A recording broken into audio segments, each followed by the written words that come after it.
Hi, welcome to the legal wing of Perchance to Read, where I read one word or legal term and quickly break it down for trial watchers. As I say each time, there's no focus on any one trial in this series, just the trial words.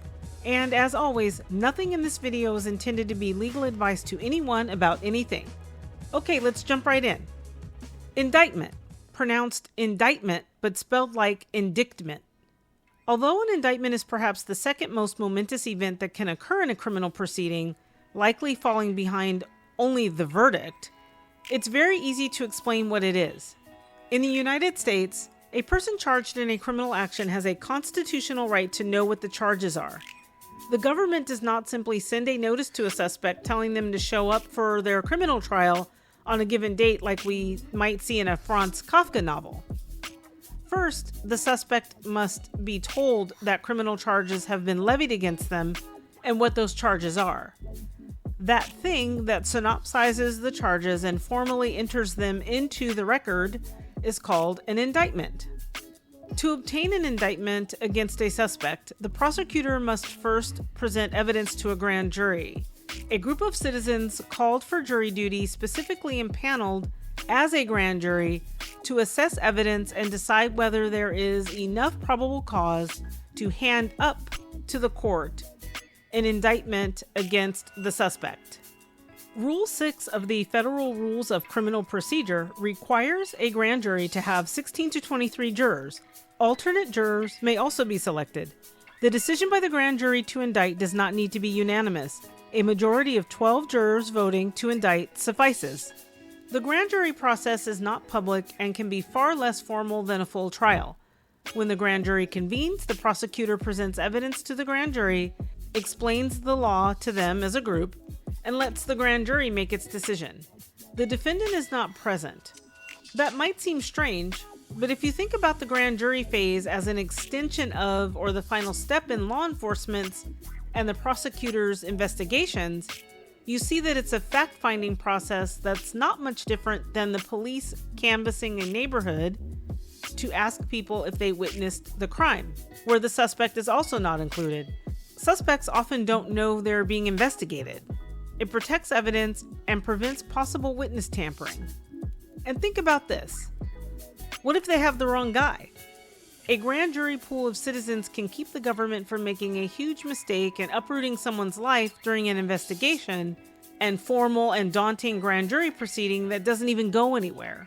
So, for a lot of reasons, it makes sense that the defendant is not there for the grand jury process. It's an investigative phase. You may have heard about preliminary hearings. In fact, if you watch Perry Mason, you've seen dozens of preliminary hearings because with the average Perry Mason episode, even when that big Perry Mason moment arrives and the killer cries out in open court, "I did it," you're usually not watching a full trial. It was then that she opened the drawer, took out the gun, and shot him. You're watching the preliminary hearing phase. Did she point out where Mr. Leeds was at the time she shot him? She said that he was rushing toward her from where they had struggled beside the bed. Specifically, where by the bed? On the left side, where Mrs. Leeds was lying. Did your investigation bear its conclusion? No, sir. I object. This question calls for a conclusion of the witness. Sustained. Did you find any water spots anyplace else in the room? No, sir. Thank you.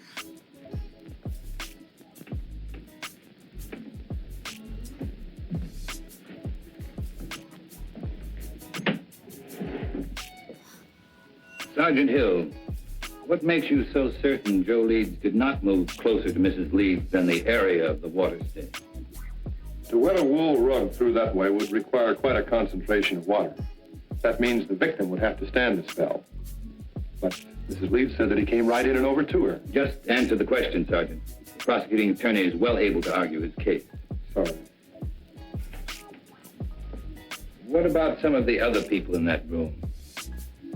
They could have dripped water on that rug, could they not? We checked that out. The rain had stopped by the time the first police unit had arrived. But it hadn't stopped when I arrived. Couldn't I have stood in one spot long enough to dampen that rug? I guess you could have. Thank you, that's all. Here's the thing. The Fifth Amendment to the Constitution requirement that a defendant be charged by a grand jury doesn't apply to the states. It only applies to the federal government. Grand juries at the state level are optional. Many states use a hybrid system whereby they employ grand juries for high-profile or infamous cases to reassure the public that there was enough evidence to prosecute the defendant, and otherwise use preliminary hearings wherein the prosecutor formally presents the evidence against the suspect to a judge to determine if there is enough evidence to proceed to a trial. If there is enough evidence, the charging document is not called an indictment. It's called an information. Unlike grand jury proceedings, preliminary hearings are open to the public and the defendant is allowed to challenge the evidence, which is what you're seeing Perry Mason do as he defends his clients. It can look a lot like a trial, with cross-examination of witnesses, objections, etc. But there is no jury present since the hearing is preliminary to any actual trial. Remember, at the preliminary hearing phase, we're deciding whether we can go to trial. This is why what Perry Mason and the prosecutor, usually Hamilton Berger, say in open court in any given episode doesn't need to take place in a hushed sidebar at the bench in front of the judge. I object. This question calls for a conclusion of the witness. Sustained. There's no jury in the room at a preliminary hearing, and the lawyers are free to voice objections and discuss evidence without fear of tainting or prejudicing the jury. Another key distinction: preliminary hearings take place after arrest and arraignment because the prosecutor only needs probable cause to make the arrest. Grand jury proceedings, on the other hand, take place before arrest and arraignment because their purpose is to determine whether a suspect can even be indicted in the first place. And there you have it, indictment. Tangentially, preliminary hearings. If this was helpful, please hit that like button. Links to my other trial watchwords are above and in the description. And it bears repeating, nothing in this video is intended to be legal advice to anyone about anything. Thanks for watching.